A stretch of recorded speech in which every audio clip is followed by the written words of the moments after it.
In this devlog, we're going to be making a boss for my movement shooter game SCP Equestrian. What is SCP Equestrian, you ask? Oh, you must be new around here. SCP Equestrian is an FPS game I'm working on that is heavily inspired by movement shooters like ULTRAKILL and KARLSON, where the player plays as one of the Foundation operatives that raids hostile compounds and retrieves stolen anomalous items. Alright, enough talk, let's get to what you're here for. But first, let's do some housekeeping. Last devlog, I created weapon abilities, giving the players more options to kill enemies. The teleport axe is especially useful for speedrunning, and an admin on my Discord server, Mr. Freeman, has been running my game for a total of 10 hours already. He has somehow achieved a sub 9-second run on level 1 with the usage of the teleport axe, which is pretty sick. But we have been beating up this poor default looking blue dude for ages now, and I feel kinda bad for him, so it's time that we send him into retirement and introduce a new model. I started out by making a human base model in Blender, saving it for future use. I then gave the guy some clothes and a futuristic looking helmet, and most importantly, here's to Dani, I made him thick!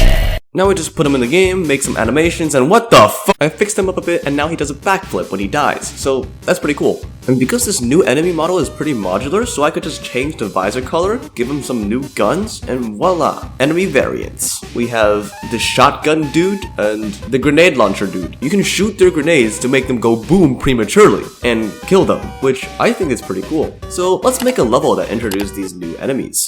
And whoop-de-doo, the level's done. Definitely not take me like 5 gazillion hours. The map's design is basically you have to circle around the entire map, fighting through enemies and locking doors just to get to the 2 locked doors at the beginning of the level, which I think is pretty funny. There is a total of 3 major arenas and 40 enemies in the level, which is a massive difficulty spike compared to previous levels. I mean, the tutorial level and level 1 are meant to be sort of easy, so I guess it's reasonable. I can't wait to see people's reaction on this. Now, just having a bunch of levels that has these basic enemies is kind of boring. And what makes single-player movement shooters fun are boss fights. I guess it's time to reveal what I have been cooking.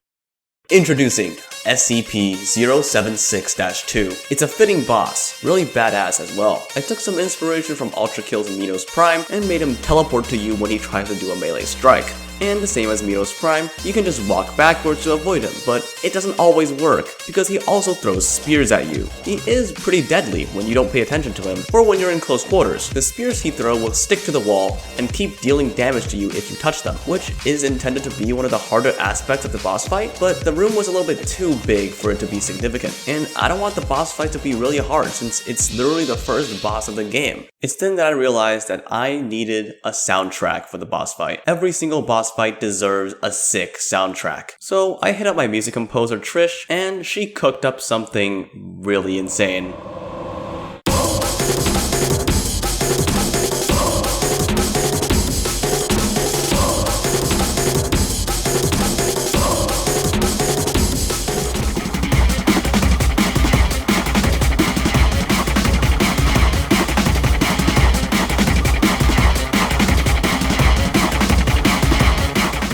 If you're wondering how I made the sequence work, there are 2 separate objects. So we have the intro 076, and then we have the actual 076 enemy. So it's more of like intro sequence ends, and it just spawns the enemy. And because I ended the intro sequence with the exact same pose that 076 enemy starts with, it just seems really seamless, which is something that I'm proud of. Like, the player wouldn't even notice that the object was switched. And that also prevents players from dealing damage to 076 during his cutscene, because the intro object isn't even an entity that you can damage. Unlike some other cutscene, cough cough V2, the door will unlock once you defeat 076, so you can complete the level. Throughout testing, I found out that grenade sniping and giant lasers are the bane of 076's existence. Like, he can literally just die from like 3 machine gun giant lasers if you manage to, well, hit a lot of body parts. Which means when I do the weapon unlocking system, you'll have to obtain the machine gun later on instead of before the boss fight, because that would be pretty stupid. You better beat him with a shotgun before using machine guns. Idea: what if you put all the important info like health and weapon stamina in a circle around the cursor, so that you don't have to flick your eyes to the corner of the screen for vital info, like an ULTRAKILL?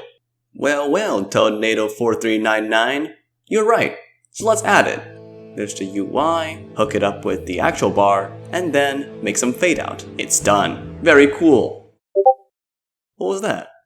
Trish? Oh, and a new soundtrack?